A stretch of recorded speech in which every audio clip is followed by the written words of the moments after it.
दोस्तों ये बात है 1989 की। जब दिल्ली में एक मेंटल हॉस्पिटल हुआ करता था, उसे विदाउट रीजन ही बंद कर दिया गया। लोगों का मानना था भाई वो हॉस्पिटल कुछ में ऐसा कुछ काम हो रहा था जो भी नॉर्मल नहीं था।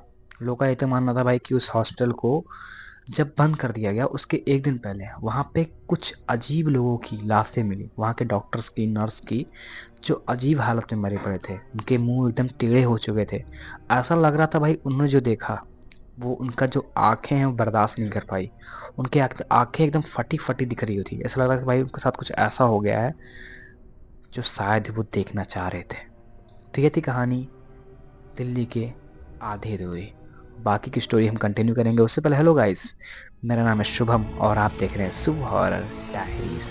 चलिए इस कहानी को कंटिन्यू करते हैं। उससे पहले चैनल को सब्सक्राइब जरूर कर लीजिएगा ताकि ऐसी हॉरर कहानियाँ आपको देखने को रेगुलरली मिलती रहें। चलिए इस कहानी को शुरू करते हैं। दोस्तों बात है 1989 की, जब इस हॉस्पिटल को बंद कर दिया गया बिना किसी रीज़न के। हालांकि उसकी रेपुटेशन बचाने के लिए लोगों ने काफ़ी सारे बातों को छिपाया ताकि किसी को पता ना चले। बट कहते हैं ना, जहाँ कुछ उस चीज़ों को जहाँ भी जिन चीज़ों को छिपाया जाता है वहाँ पे कुछ लोग ऐसे होते हैं जिन लोगों को बढ़ा चढ़ा के बोला जाता है भाई उस जगह मत जाना, वो रेस्ट्रिक्टेड एरिया है। बट कुछ लोगों की चुल होती है देखने की। तो ये चुल थी 3 लड़कों की, 3 लड़कों एक लड़की की, जिसका नाम था सुप्रिया, सत्यम, शुभम, प्रिंस। ये 4 लोग उस जगह को एक्सप्लोर करने निकलते हैं। हालांकि अलाउ नहीं था उस जगह जाना, बट ये छुप के गार्ड से छुप के उस कमरे में जाते हैं, उस रूम में जाते हैं। कहीं ना कहीं गार्ड इनको देख लेता है। एंट्री पिक से बच बच बचा के उसमें एंट्री करते हैं। हालांकि एक टॉर्च ऑन करके रात के समय सब कुछ देख रहे होते हैं, तो इन्हें किसी के खुसफुसाहट की आवाज़ आती है किसी कमरे से।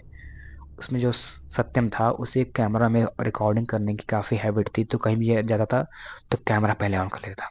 सब लोग हर कमरे को एक्सप्लोर कर रहे हैं। सत्यम एक कमरे में जाता है, एक ऑपरेशन थिएटर वाले कमरे में। उसे एक आदमी ऑपरेशन थिएटर वाले जगह पे लेटा हुआ दिखता है। उसकी पूरी बॉडी फटी हुई है, खुली हुई है। ऐसा लग रहा है कोई इसके ऑपरेशन कर रहा है, बट ये तो बंद पड़ा हॉस्पिटल है, इससे कौन करेगा। और लिटरली वो लोग देख ही रहे होते हैं इस पहले को। जैसे वो देखता है उसकी बॉडी मूव कर रही है, वो अचानक से वो आदमी से बैठ जाता है और इसको ऐसे देख लेता है। देख के इन लोग काफ़ी डर चिल्लाता है, उस चीख के सब लोग इकट्ठा होते हैं, बोलते हैं भागो यहाँ से फटाफट से। निकलते हैं उन लोगों के पास। अचानक से अगली सुबह होती है। अगली सुबह भाई जब पुलिस की तहकीकात होती है, उसके पेरेंट्स लोग कराते हैं मतलब कैसे कुछ कि मेरा बेटा गायब है, तो गार्ड कहीं ना कहीं इसको देख लेता है। जब उस हॉस्पिटल की तरफ की लोकेशन वगैरह मिलती है, उसका फ़ोन, सिर्फ फ़ोन जिस चीज़ से वो रिकॉर्डिंग कर रहा था उसकी फ़ोन वहाँ मिलता है। और ये लोग गायब है।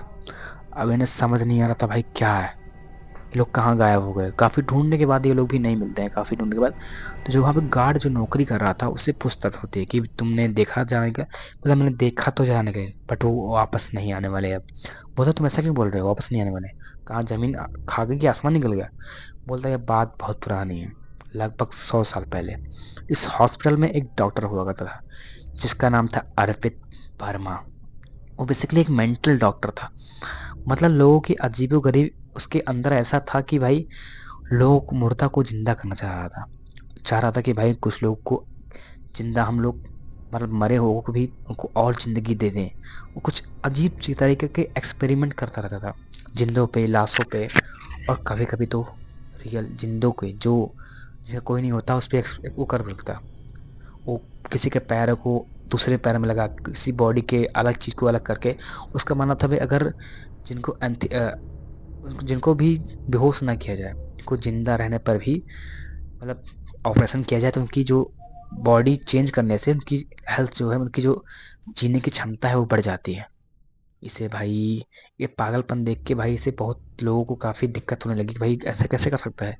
कोई जिंदा है कि जिंदे पे ही आंखें उसकी खुली है, फील कर पा रहा है, उसका ऑपरेशन कर दो। तो आदमी वैसे देख ले ऑपरेशन तो मर जाए वैसे भी।